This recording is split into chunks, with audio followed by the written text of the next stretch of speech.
Hello everyone and welcome. Find a comfortable spot, perhaps with a cup of tea, because today we are not just looking at history, we are stepping into it. We are going to unravel the dark, intricate, and often terrifying machinery of justice in the world's greatest city at the peak of its power. A heavy ledger is opened. Your name, if you can give one that they believe, is scratched into its pages with a spluttering nib. You are now ink on paper, a case file. The evolution away from transportation in the mid-19th century created what was known as the penal servitude system. This became the standard punishment for serious crimes. A sentence of penal servitude was a multi-stage process. It would typically begin with a period of about 9 months in strict separate confinement, just like at Pentonville, designed to break your spirit. The health of prisoners was a constant and pressing concern, though the motivations behind it were complex. On one hand, reformers and some officials were genuinely concerned about the well-being of inmates. On the other hand, a sick prisoner was an unproductive prisoner, and mass outbreaks of disease threatened the staff and the order of the institution. This led to the introduction of prison doctors and infirmaries. However, medical care was basic, and doctors often had to walk a fine line. The concept of the criminal contagion was a powerful force in shaping prison design and philosophy. It was the belief that crime was like a disease that could be spread through contact and conversation. The old prisons like Newgate were seen as epicenters of this contagion, where first-time offenders were infected by hardened criminals. The separate system was the ultimate quarantine, an attempt to create a morally sterile environment where the prisoner could be cured in isolation. We should also touch upon the silent system, which was often confused with the separate system, but was distinct. The silent system was practiced at prisons like Auburn in New York and was influential in Britain. Under this model, prisoners were kept in separate cells at night but worked together in workshops during the day. The crucial rule, however, was that they had to remain completely silent at all times. The physical transformation of a prisoner was a key part of the process. Upon entering a convict prison, you would be stripped of your own clothes, which were often the last link to your former identity. You would be forced to bathe, and your hair would be cropped short, a visible sign of your convict status. You would then be issued a coarse, ill-fitting uniform, often marked with broad arrows to signify government property, and to make you easily identifiable if you escaped. The role of the jury in the Victorian courtroom is worth examining more closely. While the jury of one's peers is a cornerstone of English law, its application in this period was fraught with class bias.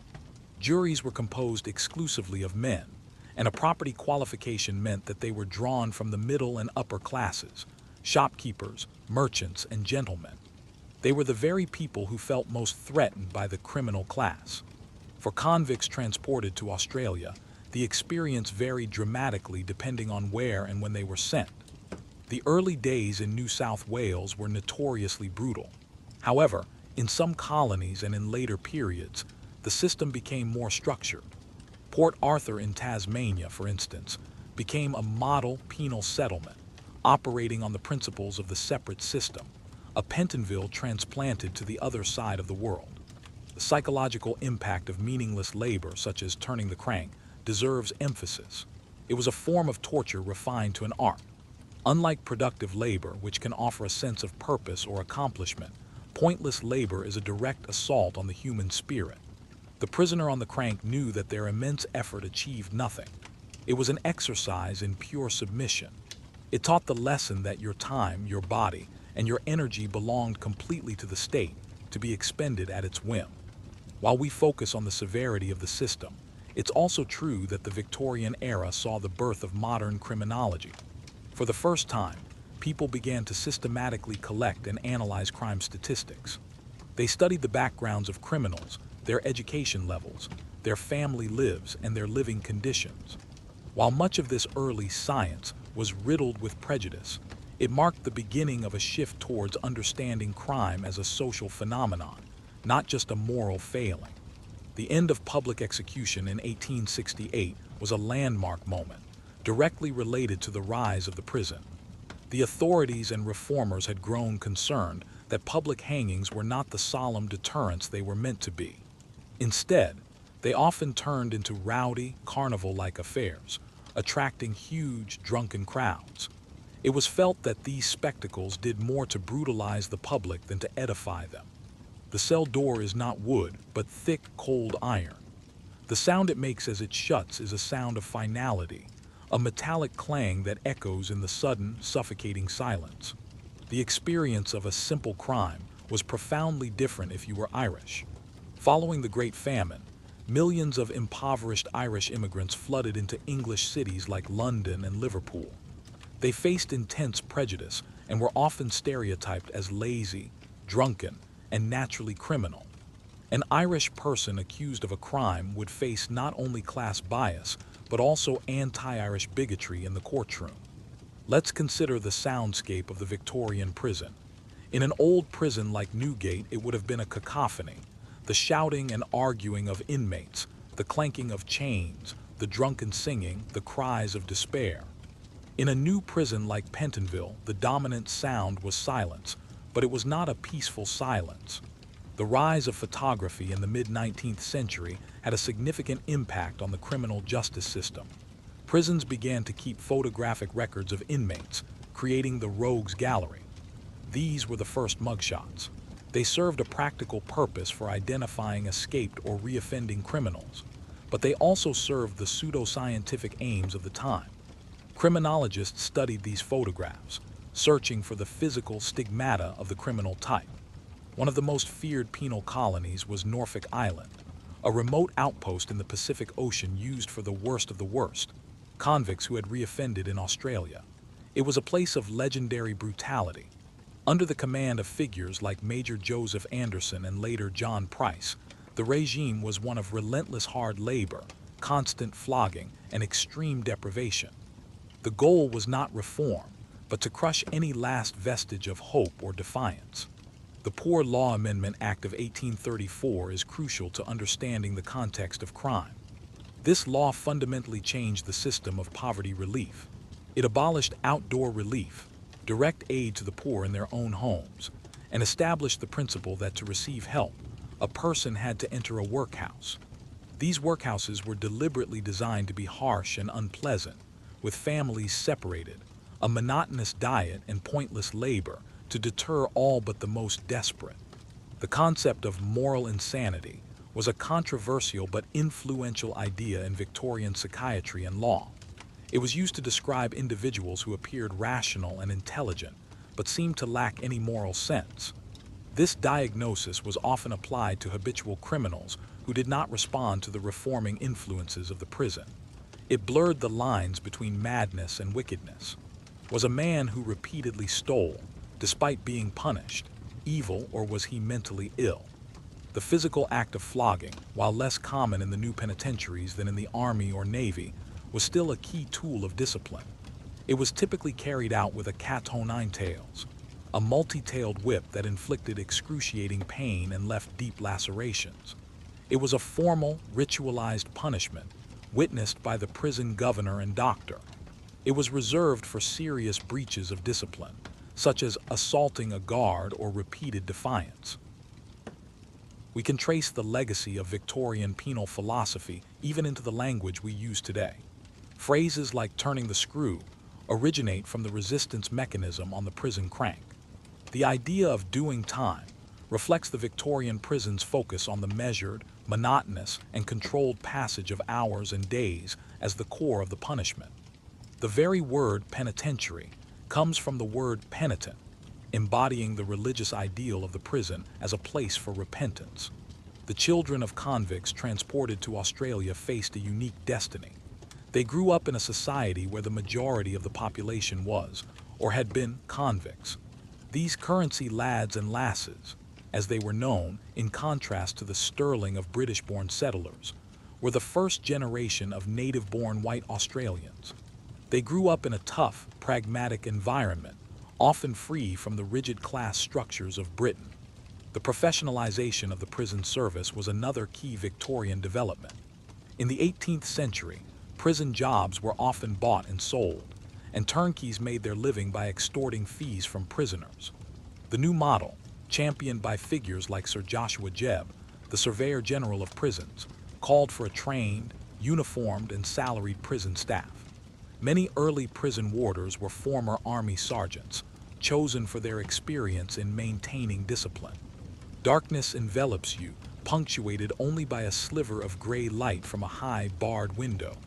The smell is of damp stone, unwashed bodies, and despair. You are not alone. The public's fascination with crime was insatiable, and this created a market for criminal tourism. People could visit the new model prisons like Pentonville on guided tour to marvel at their efficiency and cleanliness. They could visit Madame Tussaud's Chamber of Horrors to see wax figures of famous murderers. After a particularly sensational trial at the Old Bailey, newspapers would print detailed accounts of the crime and the killer's life, selling hundreds of thousands of copies. A crucial part of the Victorian legal system was the lack of a formal appeals process as we would recognize it today. Once you were convicted and sentenced, especially at a high court like the Old Bailey, your legal options were extremely limited. There was no court of appeal for criminal cases until 1907. Your only real hope for a reprieve was a direct appeal for mercy to the Home Secretary. This was a plea for clemency, not a legal challenge. The punishment for your simple crime would also depend heavily on geography. Justice was not uniform across the country. While London had the new Metropolitan Police and the great model prisons, many rural areas still relied on part-time parish constables and old, decrepit local jails. A magistrate in a rural backwater might be more lenient or more severe than his London counterpart, depending on his personal temperament and the local customs. The role of the press in securing justice, or injustice, cannot be ignored. While sensationalist reporting often fanned the flames of moral panic, investigative journalists sometimes exposed flaws in the system. The famous case of Adolf Beck, a man wrongly convicted twice due to mistaken identity, was relentlessly pursued by the journalist George R. Sims. The public outcry from the press coverage of his case was a major factor in the establishment of the Court of Criminal Appeal. One of the most lasting, and perhaps most damaging, legacies of the Victorian system is the idea that prison works as the default solution to a wide range of social problems. The Victorians built the physical and philosophical infrastructure for mass incarceration.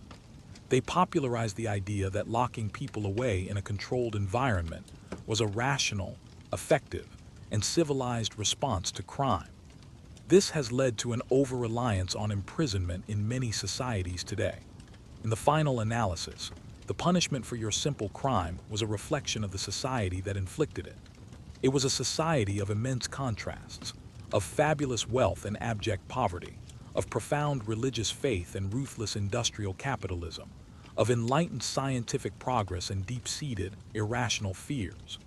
The prison system was where all these contradictions met. It was an attempt to impose a rational, ordered, and moral solution on the chaotic, messy reality of human desperation. The concept of less eligibility was the theoretical cornerstone of the 1834 Poor Law, and it profoundly influenced the entire punitive landscape. This principle dictated that the conditions for any person receiving aid from the state, whether in a workhouse or a prison, must be less desirable or less eligible than the conditions of the lowest paid independent laborer. This was intended to ensure that no one would choose to be a pauper or a prisoner if they could possibly work. Let's explore the world of the flash houses, a unique element of London's criminal underworld. These were pubs or lodging houses that served as meeting places for thieves, pickpockets, and other criminals. Here, they could socialize, plan their illicit activities, and fence stolen goods.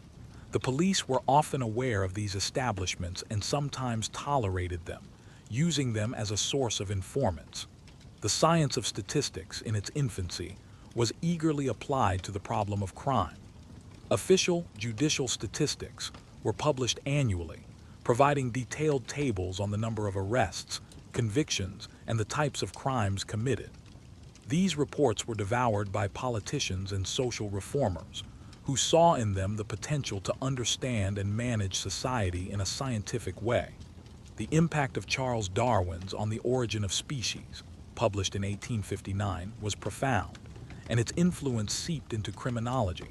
Social Darwinists, misapplying his theories, argued that society was a struggle for survival in which the fittest rose to the top. The poor and the criminal were seen as unfit, evolutionary failures who were holding back social progress. This gave a new, scientific justification for the harsh treatment of the criminal class. Shadows move in the corners. Whispers share stories of the magistrate, of Newgate Prison, of the hulks, of ships bound for the other side of the world.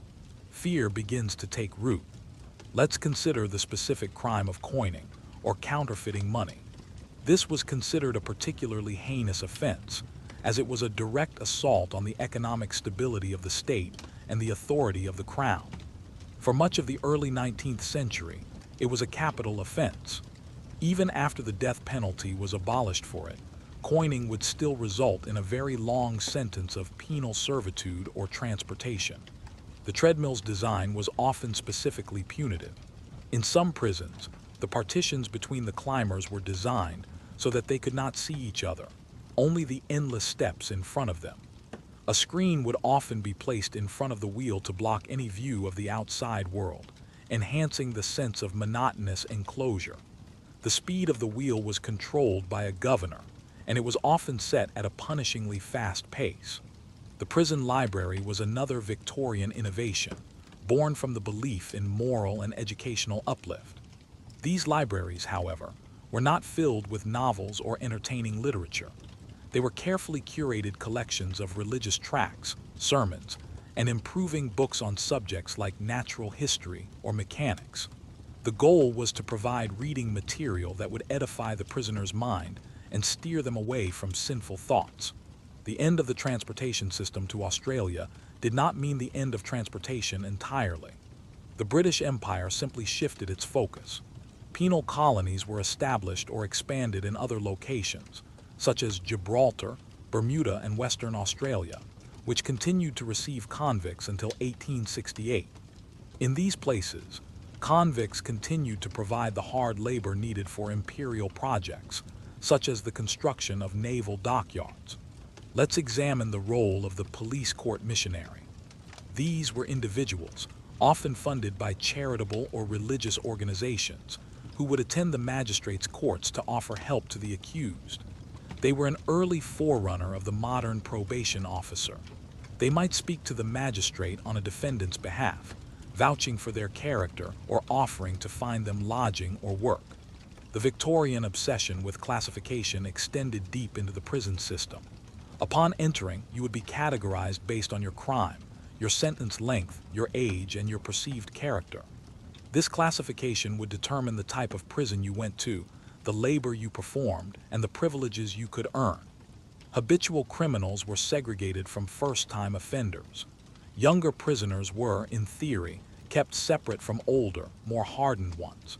The experience of being released from a long sentence of penal servitude was profoundly disorienting. The world outside the prison walls would have changed.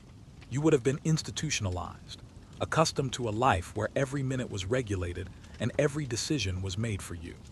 The sudden freedom could be overwhelming and terrifying. The noise and chaos of a London street would be a sensory assault after years of enforced silence or the structured routine of a public works prison. The fate of a soldier who committed a simple crime was different again. The army had its own parallel system of military justice. For offenses like theft, a soldier would be court-martialed. The punishments were notoriously harsh, designed to maintain the iron discipline required of a fighting force. Flogging was a common punishment long after it had fallen out of favor in civilian prisons. The development of the detective branch at Scotland Yard in the mid-19th century marks another important shift. At first, the idea of detectives was viewed with suspicion by the British public, who associated it with the secretive and intrusive methods of continental police forces. However, high-profile cases and their fictional portrayal by authors like Charles Dickens and Wilkie Collins helped to popularize the image of the brilliant, methodical detective. The workhouse and the prison were deeply intertwined, two sides of the same coin of social control. The principles of discipline, labor, and monotonous diet were common to both. In fact, some people experienced both systems. A person might be sent to the workhouse for being destitute, then be sent to prison for absconding from the workhouse or for stealing to avoid entering it. The lines could blur. Time loses its meaning. Is it hours or days? The gnawing hunger returns, but it is now overshadowed by a deeper, more profound dread. The world outside has forgotten you. Consider the crime of arson. This was another offense treated with utmost severity. In a crowded city like London, with its tightly packed wooden buildings, a single fire could be catastrophic. Arson was therefore seen not just as an attack on property, but as a reckless endangerment of the entire community. Furthermore, it was often linked to insurance fraud. The psychological concept of the panopticon, developed by Jeremy Bentham, was a ghostly presence haunting the design of these new prisons. The idea was a circular prison with a central watchtower, from which a single guard could, in theory, observe all the inmates without them knowing if they were being watched at any given moment. This uncertainty would force the prisoners to regulate their own behavior, to act as if they were always under surveillance.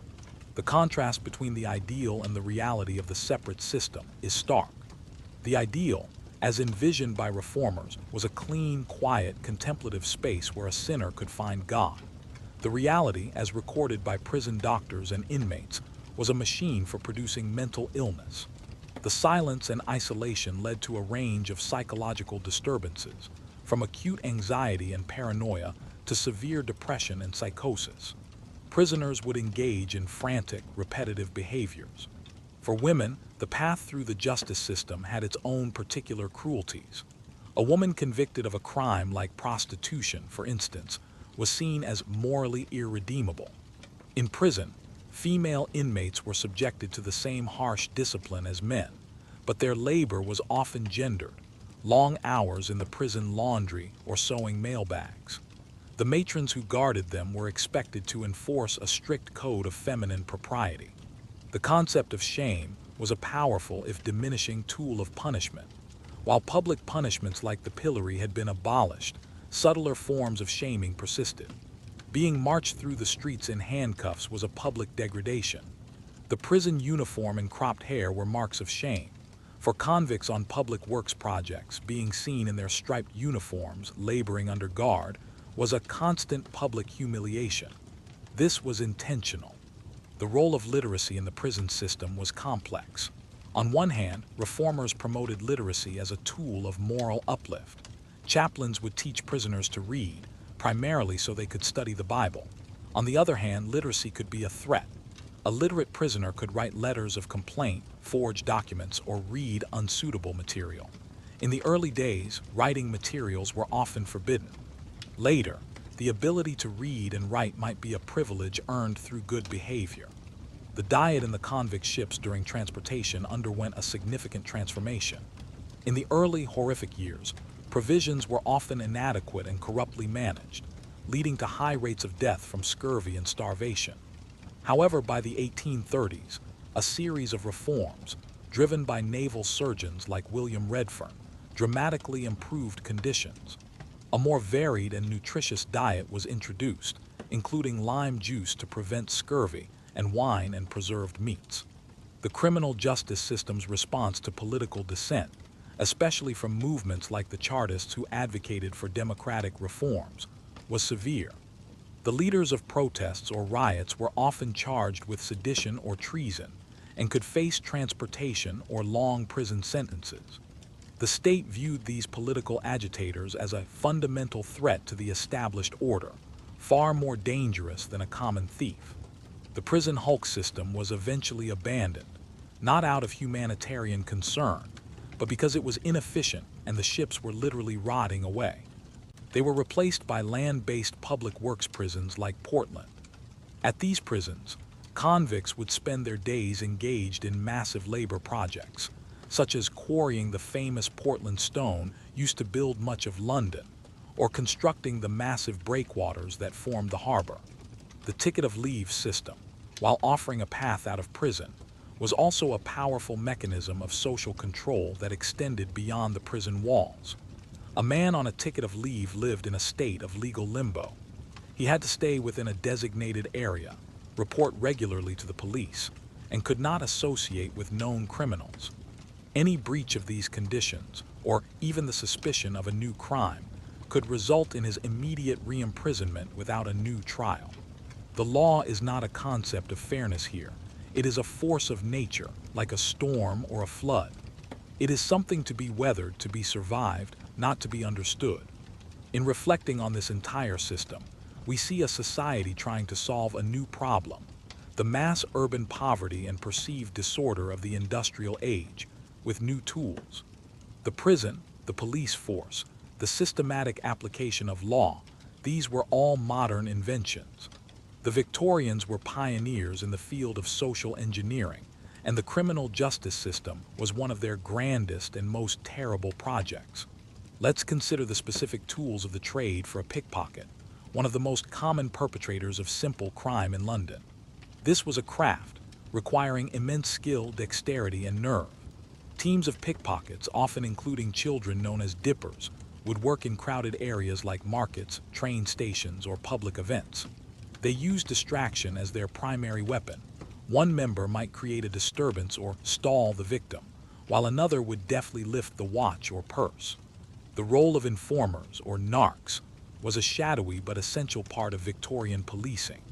Detectives and patrolmen cultivated networks of informants within the criminal underworld, paying them for information with money, or by agreeing to overlook their own minor offenses. This created an atmosphere of paranoia and mistrust among criminals. A person arrested for a simple crime might be pressured to inform on their associates in exchange for a lighter sentence. The Victorian prison had a profound effect on the families left behind, particularly the wives of convicted men.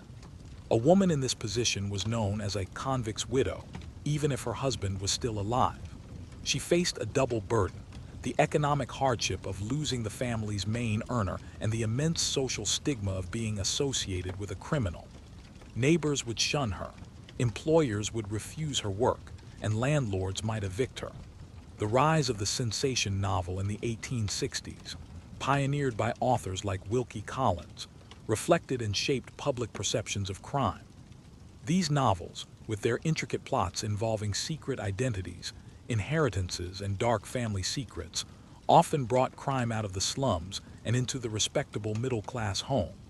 They explored themes of wrongful conviction, the fallibility of the legal system, and the idea that criminality was not confined to the lower orders.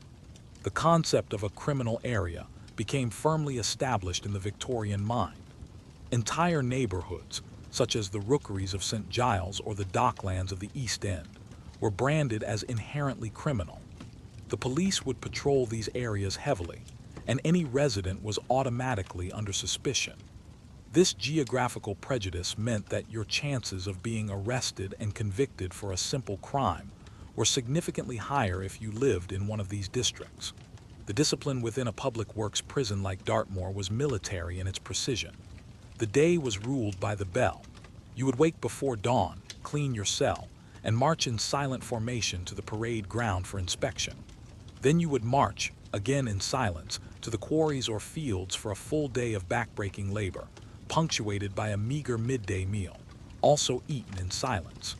In the evening, you would march back for another inspection before being locked in your cell for the night.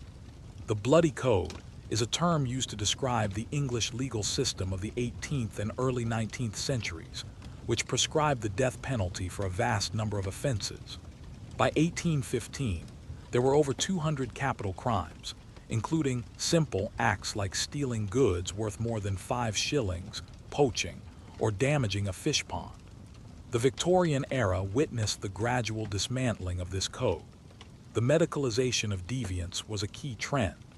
Behavior that had once been considered sinful or criminal began to be reframed as a medical condition.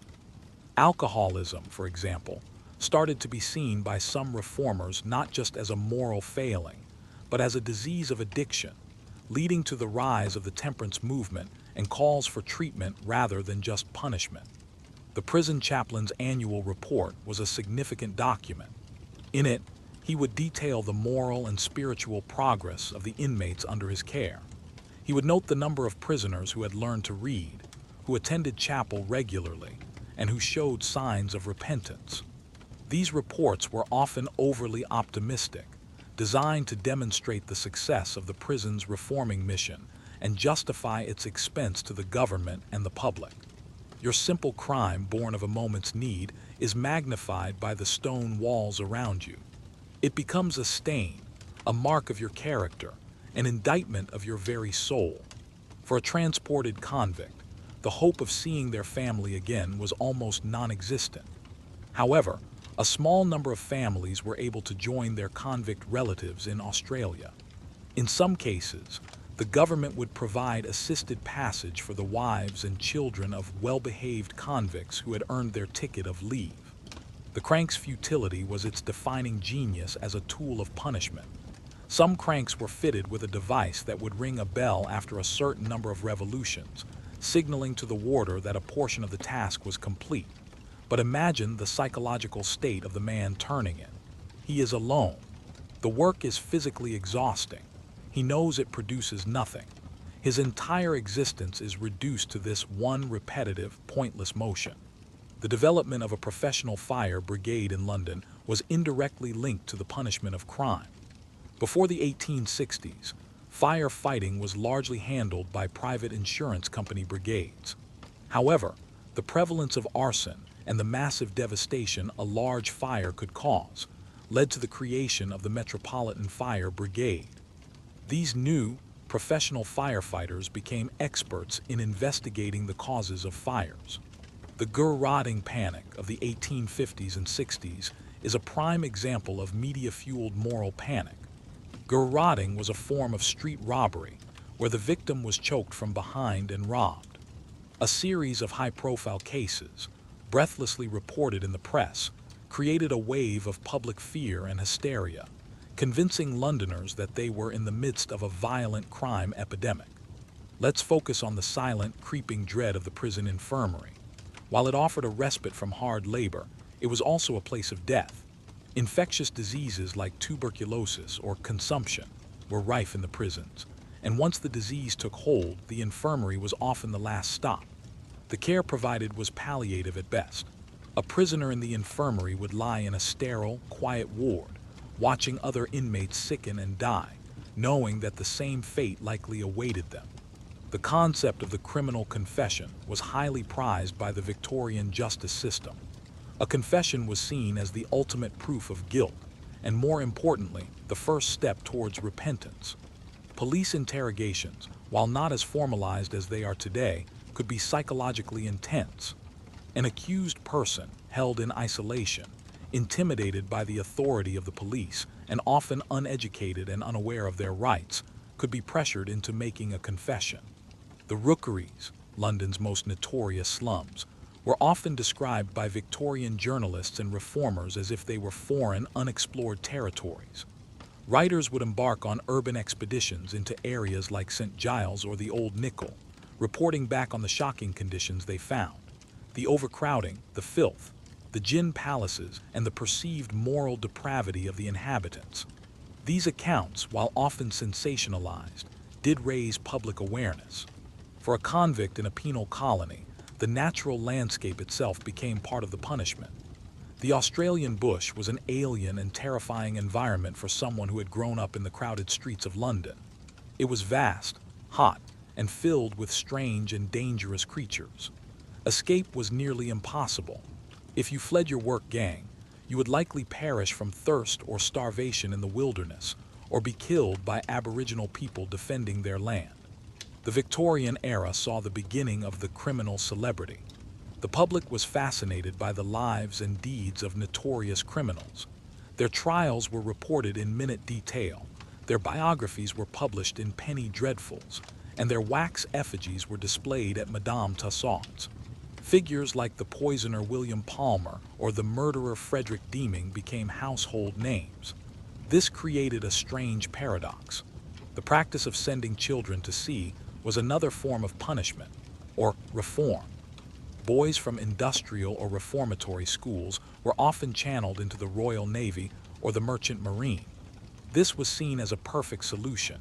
It removed a potentially troublesome youth from society and provided much-needed manpower for the ships of the empire. Life at sea was incredibly hard and brutally disciplined, seen as the ideal environment to turn a wayward boy into a man. You think of the world you left behind. A shared room, a meager wage, a fleeting moment of warmth. It all seems like a dream from another lifetime, impossibly distant now.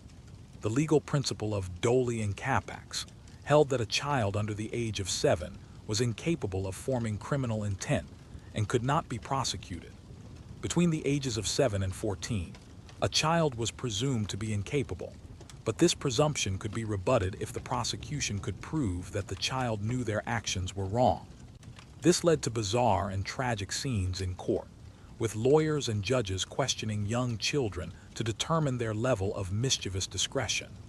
The broad arrow symbol, stamped or stitched onto all government property, became the ubiquitous mark of the convict. It was on their uniforms, their tools, and the buildings they constructed. For the convict, it was a constant, visible reminder of their status as state property. For the public, it was a symbol of shame and criminality. A man seen wearing clothing marked with the arrow was immediately identifiable as an escaped convict. The hulks were eventually phased out not just because they were decaying, but also because they were seen as a source of moral and physical pollution. Moored in major estuaries, they were visible to the public and to the crews of passing ships.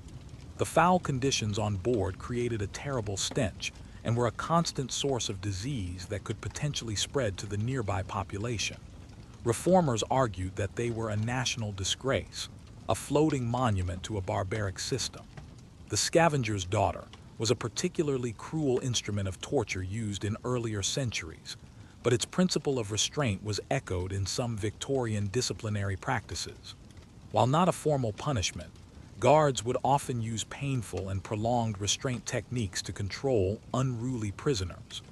A prisoner might be manacled in a contorted position for hours, a punishment that caused excruciating joint pain.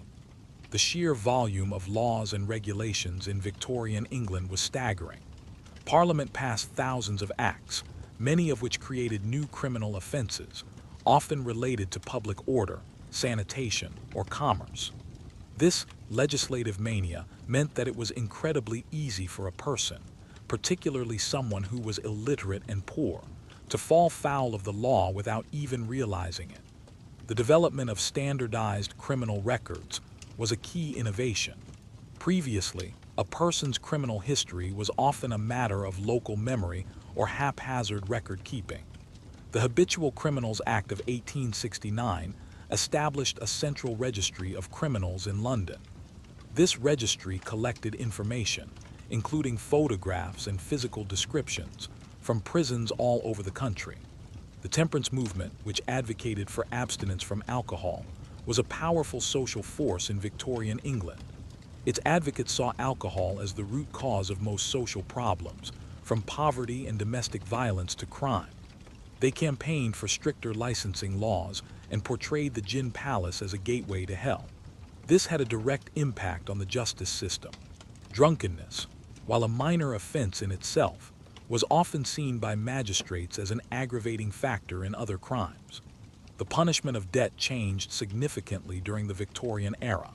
In the early part of the century, debtors could be imprisoned indefinitely in specialized prisons like the Marshalsea, famously described by Charles Dickens. These were often chaotic places where the inmate's family might live with them, and where conditions depended entirely on one's ability to pay for amenities. A series of reforms gradually abolished imprisonment for debt for all but the most fraudulent cases.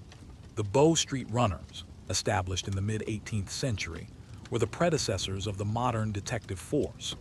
Based at the Bow Street Magistrates' Court, they were a small group of official thief-takers who would investigate serious crimes. They were famous for their skill and incorruptibility, a stark contrast to the often corrupt parish constables. By the Victorian era, Their role had been largely superseded by the new Metropolitan Police and its detective branch. The concept of the criminal corpse is a fascinating and macabre footnote.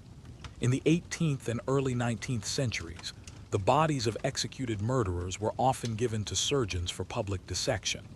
This was considered part of the punishment, a final indignity inflicted after death. The Anatomy Act of 1832 regularized the supply of bodies for medical schools, mostly by using the unclaimed bodies of the poor from workhouses and hospitals. The turnkeys' keys are the only music. Their jangling approach signals the delivery of a lump of stale bread and a tin of water, sustenance meant only to preserve you for judgment. The sheer theatricality of the Victorian courtroom cannot be overstated. It was a stage for a moral drama. The barristers, with their wigs and gowns, engaged in eloquent and often dramatic rhetoric. The judge, in his scarlet robes, was the embodiment of authority and wisdom. The defendant, isolated in the dock, was the villain of the piece. The press reported on the proceedings like theater critics, describing the defendant's appearance, their emotional reactions, and the performance of the lawyers. For convicts on a public works project, the risk of a work-related accident was constant. Quarrying stone, for instance, was incredibly dangerous work. Men could be crushed by falling rocks, injured by explosives, or suffer long-term lung damage from inhaling stone dust. Safety regulations were minimal, and a disabled convict was of little use to the state. The separate system was not just a British or American invention, it was an international phenomenon. Prison reformers from across Europe and the United States traveled to see the model prisons at Pentonville and Philadelphia. The design and philosophy were copied, with local variations, in countries like Belgium, France, and Prussia. It was seen as the cutting edge of penal science, a modern, rational solution to the universal problem of crime. The sounds of a Victorian prison were not just of silence or screams, but also of industry. In prisons that adopted a factory model, the noise would be of looms, hammers, and saws. The prison at Wakefield, for example, became a massive producer of goods like mailbags and mats. While this labor was more productive than the crank, it was still performed under a strict disciplinary regime. The goal was not just to produce goods, but to instill the habit of industry in the prisoners. Let's not forget the simple, desperate act of poaching. For a rural laborer, taking a rabbit or a pheasant from the local squire's estate could mean the difference between their family eating and starving. But to the landowning aristocracy who made and enforced the laws, poaching was a serious crime. It was a direct challenge to their property rights and their exclusive privilege to hunt. The game laws were notoriously complex and severe. The role of the character reference was hugely important in the courtroom.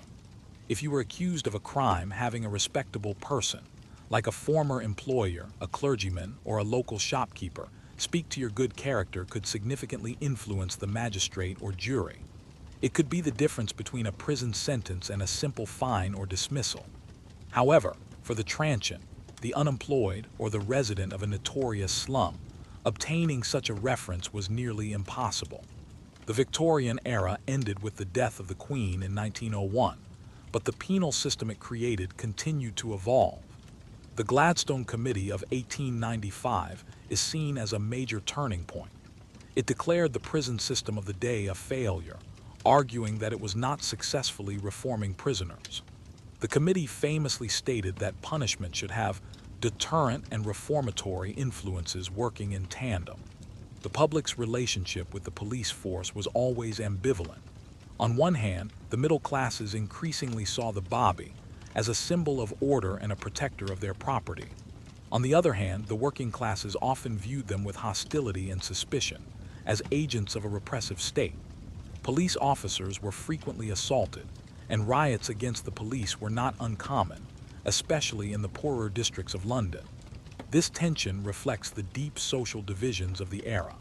The concept of the born criminal, popularized by the Italian criminologist Cesare Lombroso near the end of the century, had a powerful influence. Lombroso argued that criminals were a biological throwback, or atavism, identifiable by certain physical characteristics. This theory, though now completely discredited, was widely accepted at the time. It provided a seemingly scientific basis for the existing prejudice against the criminal class. The simple act of begging was a crime that could land you in prison. Under the Vagrancy Act, anyone found sleeping rough or wandering abroad without visible means of support could be arrested. This law effectively criminalized homelessness and extreme poverty. The authorities saw vagrants not as people in need of help, but as a public nuisance and a potential threat. They were seen as lazy, unwilling to work, and likely to turn to theft. This place is a filter, designed to separate the deserving poor from the undeserving criminal class. Your petty theft has already placed you firmly in the second category. The prison hulks were finally towed away and broken up in the 1850s, but their memory lingered. They remained a potent symbol of a dark and brutal period in penal history. For decades, they had been a grim feature of the landscape at places like Woolwich and Portsmouth, a constant, visible reminder of the fate that awaited convicted criminals. Their abolition was celebrated by reformers as a victory for progress and humanity. The experience of a child born in a Victorian prison was bleak. While a mother might be allowed to keep her infant with her for the first year or two, conditions were far from ideal. The diet was poor for a nursing mother, and the environment was grim. Once the child reached a certain age, they would be taken from the mother and sent to a local workhouse or an orphanage. This separation was devastating for both mother and child. The crime of infanticide presents a tragic window into the desperation of many Victorian women. For an unmarried domestic servant who became pregnant, the consequences were catastrophic. She would lose her job, her home, and her reputation. With no social safety net and facing the terror of the workhouse, some women felt they had no choice but to conceal the birth and dispose of the infant. The Victorian era was the great age of railway construction, and this new technology had an impact on crime and punishment. The railways made it easier for criminals to move around the country, creating a new challenge for policing. But they also made it easier for the state to transport prisoners between prisons, or from a courthouse to a distant public works prison. The role of the fence, a receiver of stolen goods, was critical to the criminal economy. A pickpocket or a burglar needed a way to convert their stolen property into cash. The fence provided this service, buying the goods at a fraction of their value and then selling them on. Fences were often seemingly respectable small business owners, pawnbrokers, scrap metal dealers, or publicans. They were difficult to prosecute, as it was hard to prove they knew the goods were stolen. Let's consider the smell of the Victorian prison. In Newgate, it would have been the overpowering stench of unwashed bodies, stale alcohol, and human waste, a smell so foul it was believed to carry disease. In the new model prison of Pentonville, the smell would have been different but no less distinctive. It would be the smell of carbolic soap, used for cleaning, the smell of damp stone, the smell of the oakum that prisoners picked, and the smell of the bland, boiled food. The mark system, developed by Alexander Maconochie at the Norfolk Island Penal Colony, was a revolutionary idea. Instead of serving a fixed-time sentence, prisoners would have to earn a certain number of marks through good behavior and hard work. They could also lose marks for misconduct. Once they had accumulated enough marks, they would be released. This system aimed to shift the focus from punishment to encouragement, giving prisoners a tangible incentive to reform. The legal profession itself was highly stratified. At the top were the barristers, who argued cases in the high courts. Below them were the solicitors, who handled the preparatory legal work.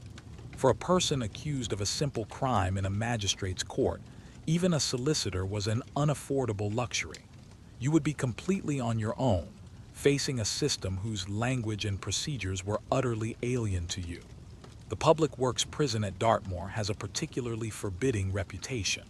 Located in the middle of a bleak, windswept moor, it was isolated and inescapable. The prison was originally built to house French prisoners during the Napoleonic Wars. The Victorians rebuilt it as a convict prison for men serving long sentences of penal servitude. The prisoners' main task was to reclaim the barren moorland for agriculture and to quarry granite. The rise of the department store in the late Victorian era created a new temptation and a new type of crime: shoplifting. These vast new stores, with their open displays of merchandise, were a world of wonders for people who were used to small shops where goods were kept behind the counter. For a person with little money, the temptation to slip a small, desirable item into a pocket or bag could be overwhelming. Imagine the air, thick with coal smoke and the metallic tang of industry.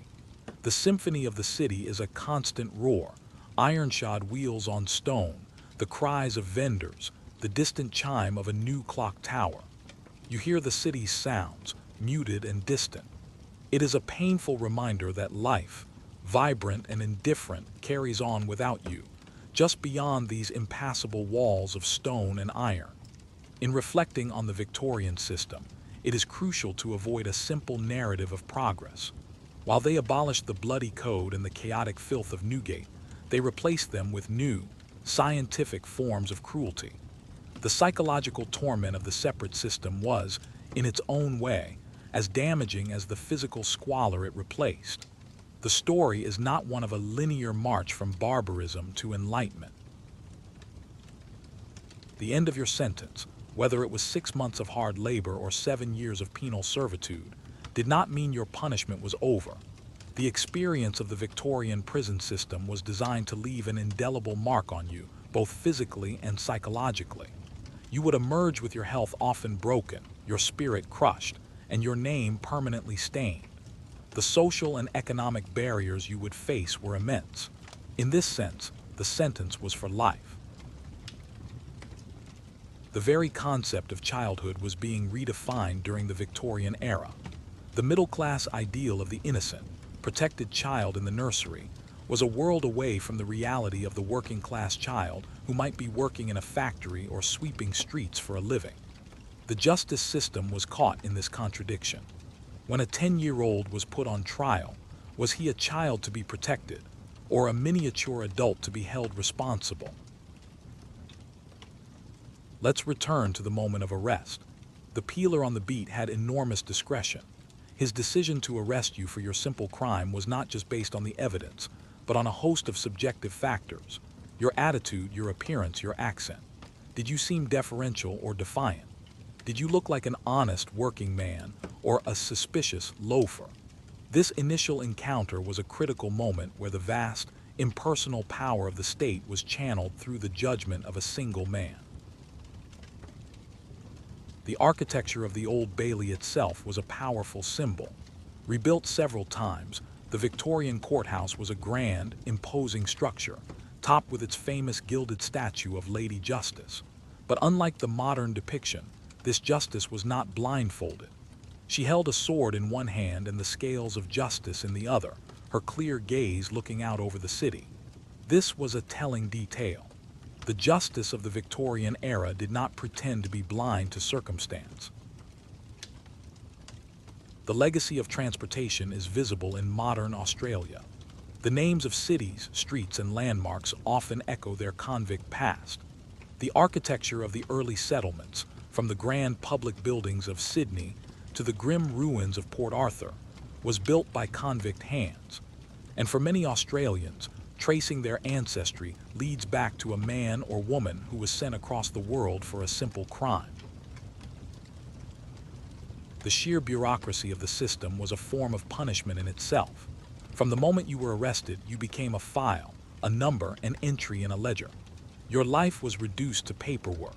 Reports were written, forms were filled out, and your progress through the system was meticulously documented. This bureaucratic process was impersonal and inexorable. You were no longer an individual with a story and a reason for your actions. You were a case to be processed. The concept of a criminal career was something the Victorians both feared and, in a way, created. By making it so difficult for a person to find legitimate work after a first conviction, the system inadvertently encouraged a life of crime. A man released from prison, shunned by society and unable to feed his family, would often turn to the only people who would accept him: other criminals. The Gin Palace is an iconic image of Victorian London, and it was seen by reformers as the epicenter of social decay. These lavishly decorated pubs, with their gaslights and engraved mirrors, offered a glamorous escape from the grim reality of slum life. But for the authorities, they were places where wages were squandered, where women were corrupted, and where crimes were planned. The development of forensic science was in its absolute infancy. Fingerprinting would not be adopted by British courts until the very beginning of the 20th century. In the Victorian era, evidence was primarily based on witness testimony, confessions, and circumstantial evidence. The expert witness was an emerging but often unreliable figure. A doctor might testify about a cause of death, or a chemist about a suspected poison, but the science was often shaky. A sense of utter powerlessness descends. You are a ship without a rudder, caught in a current that is pulling you inexorably towards a dark and unknown shore. There is no escape. Let us not forget that for every person caught and punished for a simple crime, countless others got away with it. The London of Charles Dickens's novels, with its skillful pickpockets like the Artful Dodger, was not pure fantasy. The criminal underworld was a vibrant and successful part of the city's economy. The chances of being caught for any single act of petty theft were actually quite low. This is what made the punishment for those who were caught so important to the authorities. The Victorian prison uniform, with its distinctive broad arrows, was a powerful symbol, but it also had a practical, dehumanizing function. By dressing all inmates alike, the prison erased visual indicators of individual identity and social class. A former gentleman and a former laborer, once inside the walls, wore the same coarse cloth. This was part of the process of breaking down the prisoner's old identity and remaking them as a generic convict. The punishment for your simple crime was, in many ways, a grand and terrifying social experiment. The Victorians were engineers of society, and they believed they could engineer the criminality out of a person. The separate system, the silent system, the mark system, these were all hypotheses being tested on live human subjects. The prisons were the laboratories. The results of these experiments were often catastrophic, leading to madness and despair.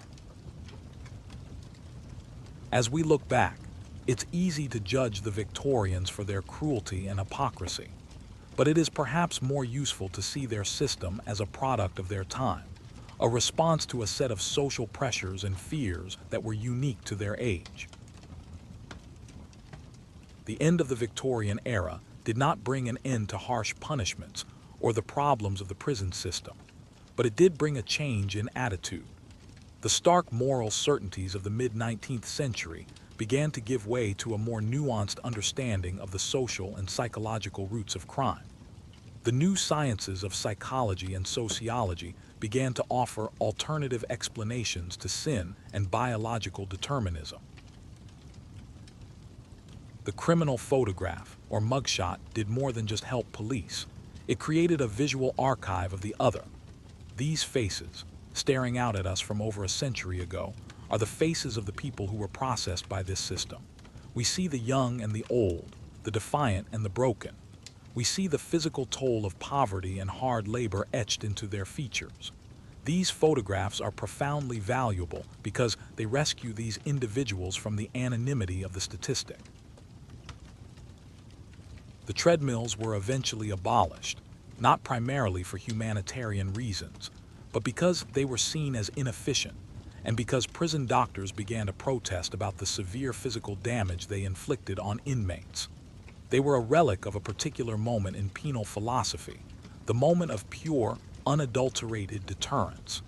Their replacement with more productive forms of labor, like tailoring or shoemaking, represented a subtle shift. The idea of a criminal justice system itself is a profoundly Victorian concept. Before this era, it was a fragmented and localized patchwork of different traditions and authorities.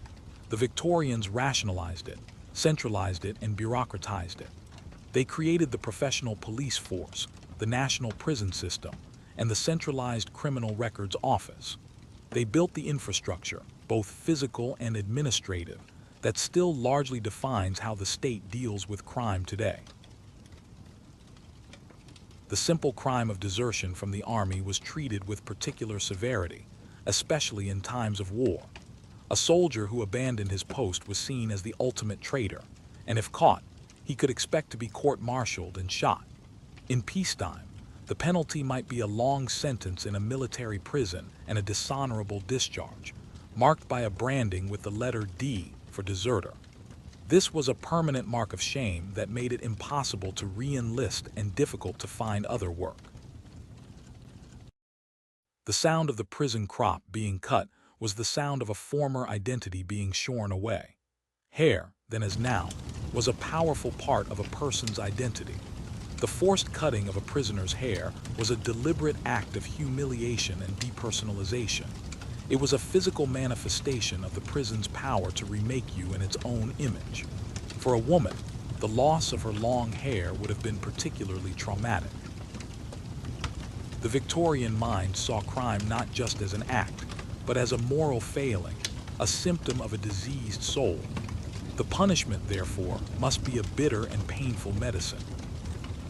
The language of the court was a powerful tool of alienation. The legal jargon, the formal modes of address, the Latin phrases, all of it was designed to be incomprehensible to the uneducated person in the dock.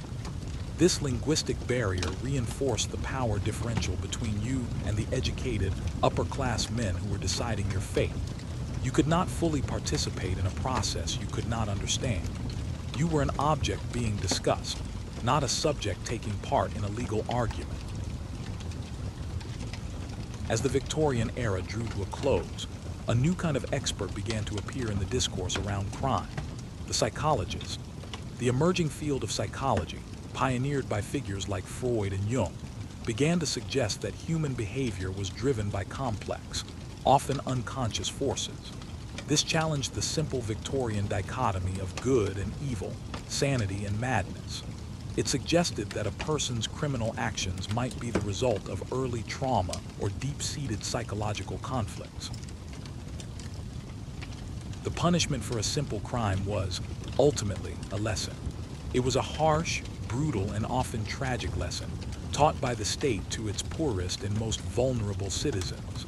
The lesson was about power, order, and property. It taught that the rights of property were more sacred than the needs of a hungry person. It taught that the social order must be maintained at any cost. So, what can we take away from this journey into the dark heart of Victorian justice? It is a stark reminder that a society's treatment of its most marginalized members is a powerful reflection of its deepest values and anxieties. The Victorians, for all their confidence and progress, were haunted by the fear of disorder, and they built a vast and terrible machine to contain that fear. The ghosts of this system are still with us. They are in the architecture of our older prisons, in the language we use to talk about crime, and in the persistent debates about punishment versus rehabilitation. The Victorian experiment in social control through punishment fundamentally shaped the world we inhabit. By understanding the motivations, the methods, and the profound failures of their system, we are better equipped to critically examine our own. The story begins and ends with you, the individual, standing in the shadow of a vast and impersonal system. For that one simple crime, the stolen loaf of bread, the filched handkerchief, you were fed into a machine designed to grind you down. Whether you ended your days in the maddening silence of a model cell, in the brutal labor gangs of a public works prison, or under the alien sun of a penal colony, your life was irrevocably shattered. Your identity is stripped away piece by piece. You are no longer a tailor, a laborer, a mother.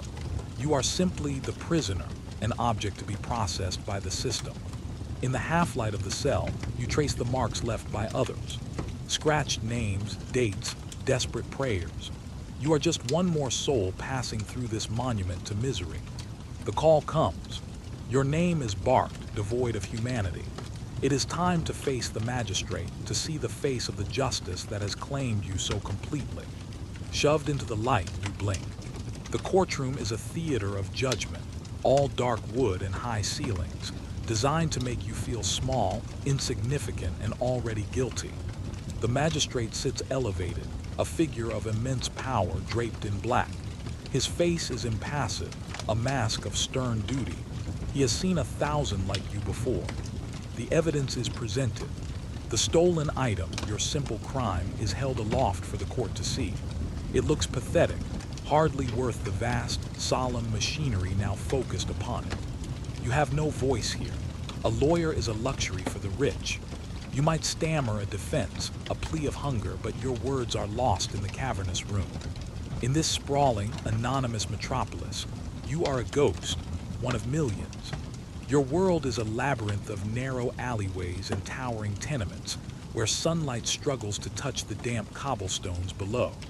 The sentence is delivered swiftly, a torrent of legal jargon that you barely comprehend, but you understand the key words: guilty, hard labor, 7 years. For a loaf of bread, for a handkerchief.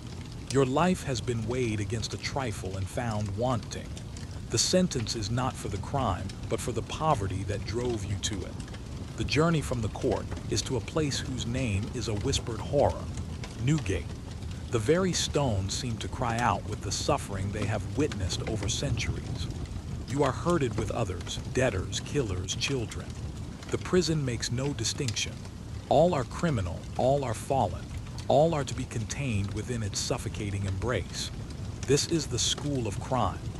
The older, hardened convicts see your fear and innocence not with pity, but as an opportunity. Here, you learn how to be a true criminal. But a new idea is sweeping the nation. A cleaner, more scientific form of punishment. A modern torment designed not just to contain the body, but to break the mind. You are moved again, this time to a new kind of prison, a marvel of modern engineering. Pentonville, Millbank, a star-shaped fortress of solitude built for a new kind of hell. Here the goal is silence. Absolute, unending, soul-crushing silence. You are forbidden to speak, to see another human face, to make any sound that is not repentance. Your cell is a tomb. For 23 hours a day, you see nothing but 4 walls, a high window, and a Bible. The silence presses in, becoming a physical weight. Even in chapel, you are placed in a partitioned box, a coffin pew. You can see the preacher, but not the person next to you. You are an island of silent misery. Hunger is a familiar ache, a dull and constant companion in the pit of your stomach. It makes the world sharp, the smell of baking bread from a nearby shop an almost painful temptation. Your 1 hour of exercise is in a small, walled yard, walking in circles, 6 feet from the man in front, your face covered by a thick cloth mask. The labor is designed to be meaningless, picking oakum, unraveling old, tarred ropes until your fingers bleed, or turning a crank that does nothing, thousands of times a day. This is the separate system. The theory was that in total isolation, with only your conscience for company, you would be forced to repent, to reflect on your sins. But the human mind is not built for this. The silence does not bring repentance, it brings madness. You begin to talk to yourself, to the walls, to the spiders. Some prisoners bang their heads against the walls. Some scream until their throats are raw. Some sink into a profound, catatonic depression from which they never return. The punishment for your simple crime is not a whipping or a day in the stocks. It is the systematic, scientific dismantling of your sanity, of your very self. Or perhaps your sentence is different. Transportation, a one-way ticket to the other side of the planet, to the penal colonies of Australia, a death of a different kind. You are chained in the belly of a prison hulk, a decommissioned warship rotting in the Thames. The conditions are foul, disease is rampant, and hope is a forgotten currency. The voyage across the world takes months. It is a journey into oblivion, leaving behind everything and everyone you have ever known, with no possibility of return. Upon arrival, you are sold as labor to settlers. You are a slave in all but name, your life dictated by the whims of a master in a strange, alien land. A moment's weakness, a desperate, foolish choice. The weight of a stolen loaf, a filched handkerchief, or a single apple feels impossibly heavy in your hand. It is a crime of survival. And so, for that one simple crime, your world has been utterly destroyed. Whether in the silence of a cell or under a foreign sun, you have been punished not for what you did, but for who you were. The system that would inflict such a fate upon you for stealing something of trivial value was not born of simple cruelty. It was born of a deep, profound, and deeply rationalized fear. To understand the terrifying severity of Victorian punishment, we must first understand the Victorian perception of crime itself. They did not see a poor man stealing bread. They saw a crack in the very foundation of their society. The first hand to touch you in this process would likely belong to a member of the newly formed Metropolitan Police, established by Sir Robert Peel in 1829. These peelers, or bobbies, were a radical innovation. Before them, law enforcement in London was a chaotic patchwork of parish constables and private watchmen.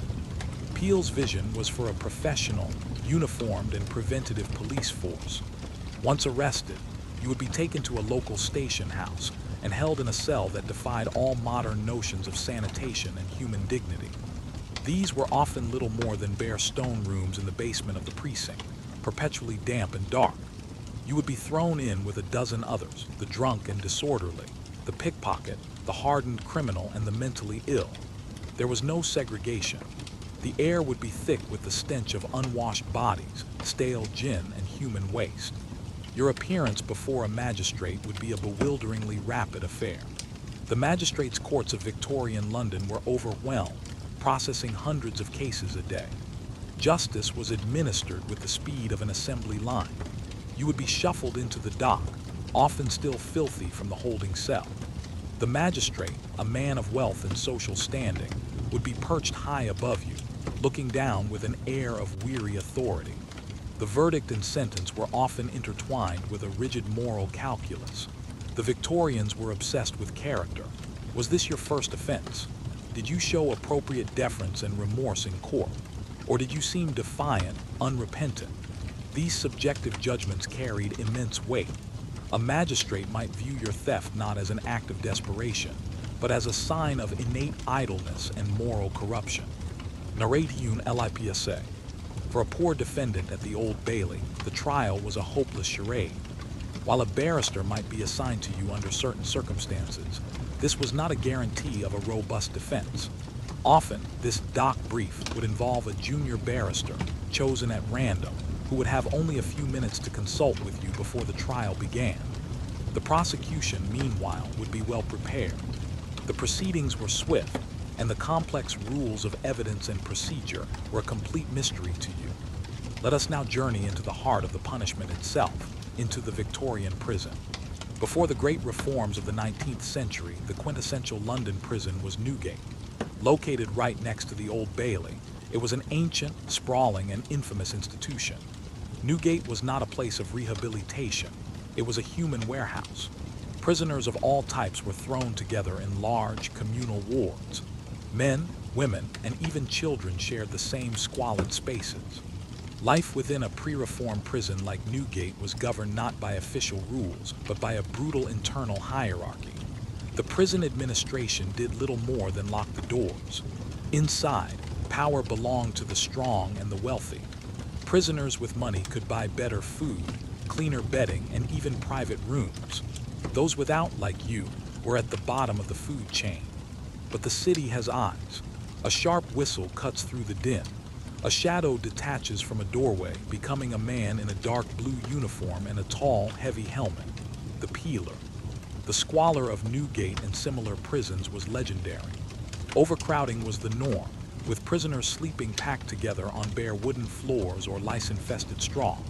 Sanitation was non-existent. The stench, known as jail fever, was a foul mix of unwashed bodies, human waste, and disease.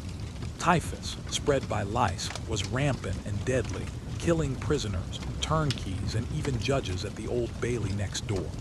This drive for reform gave birth to a revolutionary and terrifying new concept in punishment, the penitentiary, and its first great London experiment was Millbank Prison. Opened in 1816 on the banks of the Thames, it was a colossal, star-shaped fortress. Its design, influenced by the philosopher Jeremy Bentham's panopticon, was a physical manifestation of a new philosophy of control. The defining feature of these new prisons was the enforcement of silence. At Millbank, and later more perfectly at Pentonville, the silent system was law. Prisoners were forbidden from speaking to one another or even making eye contact. The theory, promoted by devout reformers, was that in silence, you would be forced to communicate with God and reflect on your sins. The reality was a form of profound psychological torture. Pentonville Prison, opened in 1842, took this philosophy to its logical and most extreme conclusion. It was the model prison for the separate system. Here, you would not only be silent, you would be completely alone. For 23 hours a day, you would be confined to a small, solitary cell. The cell was your world. It contained a hammock, a stool, a small table, and a toilet. Food was delivered through a small hatch in the door. You saw no one. You spoke to no one. Even when you were let out of your cell at Pentonville, the isolation was maintained. For your 1 hour of daily exercise, you would be forced to wear a beak, a thick brown cloth mask that covered your entire face, leaving only small eye holes. This prevented you from recognizing or being recognized by any other prisoner. You would then be marched into an exercise yard divided into small, high-walled cubicles, like spokes on a wheel. Here you would walk alone for your allotted time. The work you were forced to do in these new prisons was a key part of the punishment. It was not productive labor that created useful goods. It was penal labor, designed to be monotonous, exhausting, and soul-crushing. One of the most common tasks was picking oakum. You would be given sections of old, tar-soaked rope from naval ships and be required to untwist and separate the fibers, pound by pound. It was painful, mind-numbing work that left your fingers raw and bleeding. The treadmill was a colossal device, a huge, wide cylinder with steps, like a giant water wheel. Dozens of prisoners would be lined up in separate stalls, forced to climb its endlessly revolving steps for hours on end. A 10-minute shift on the wheel would be followed by a 5-minute rest, a cycle repeated throughout the day. The power generated was sometimes used to grind corn or pump water, but often it was connected to nothing at all, simply turning a giant fan in the yard. Even more insidious was the crank. This was a device found inside your cell. It was a large handle connected to a box, and your daily task was to turn it a set number of times, often 10,000. A warden could tighten a screw, increasing the resistance, making the work harder.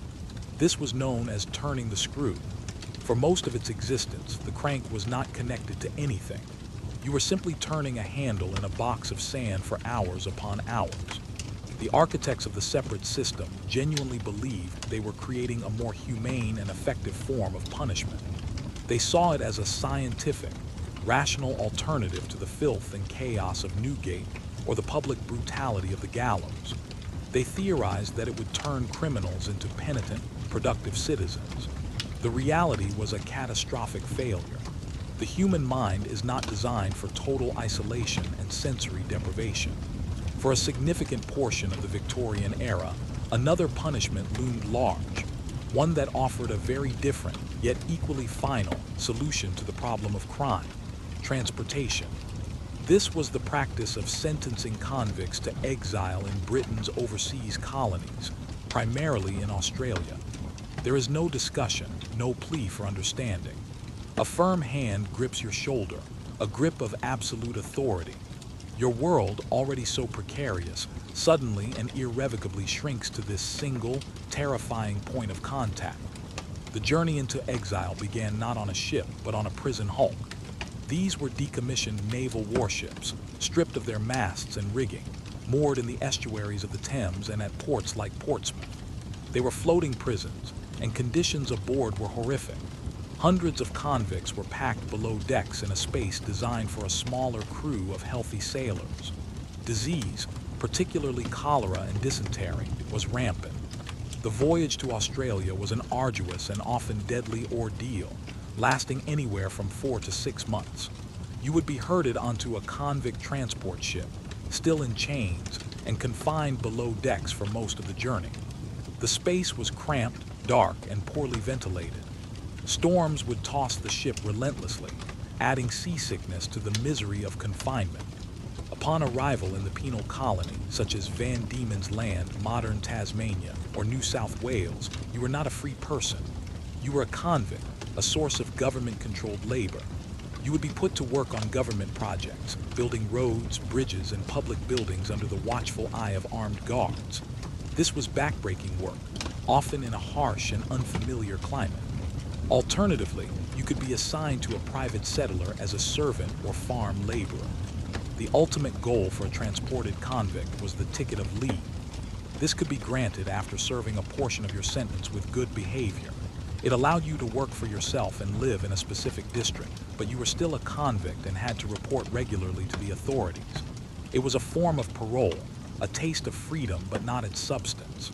After serving your full sentence, you would receive a certificate of freedom. You were, in the eyes of the law, a free person. So why was the system so severe? Why would a society that prided itself on progress, Christianity, and civilization resort to punishments of such calculated psychological cruelty and physical exile? The answer lies in the profound social anxieties of the age. The Victorian era was a time of immense and rapid change.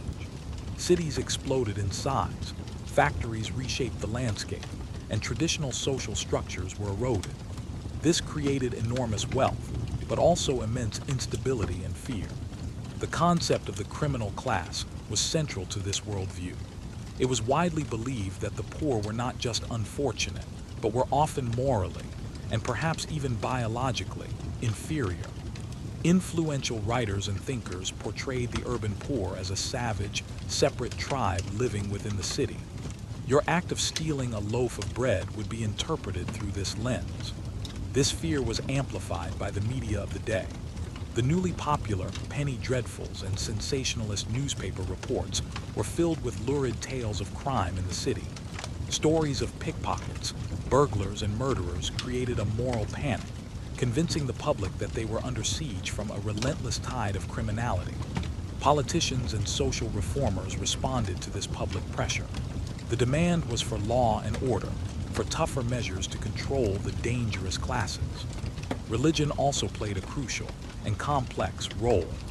Many of the prison reformers, like Elizabeth Fry and the Quakers, were driven by a sincere Christian belief in redemption. They were horrified by the conditions in places like Newgate and believed that the prison's purpose should be to save the sinner's soul. However, this evangelical zeal had a dark side. It led to the belief that the path to redemption was through suffering and penance. It is also impossible to ignore the role of class. The law in Victorian England was not a blind instrument of justice. It was a tool for maintaining the existing social order. The legal system was created, administered, and enforced by the wealthy for the protection of their property and status. A gentleman who ran up massive gambling debts might be seen as a cad, but he would not face a prison sentence. The physical landscape of London itself was shaped by this obsession with crime and punishment. The Victorians built prisons on an industrial scale. The massive, foreboding structures of Pentonville, Millbank, and later Wandsworth and Holloway dominated their local landscapes. They were architectural statements of state power, constant, visible reminders of the consequences of transgression. You are marched through streets that are suddenly alien. The faces of the crowd are a blur of curiosity, pity, and condemnation. You are no longer a person. You are a spectacle. What about women and children? They were not spared the rigors of this system. In fact, their treatment often highlights its internal contradictions. Female convicts were seen as doubly transgressive, having violated not only the law but also the Victorian ideal of womanhood as pure, domestic, and submissive. Their punishment was often infused with a particular kind of moralizing zeal. Children, too, were caught in the net.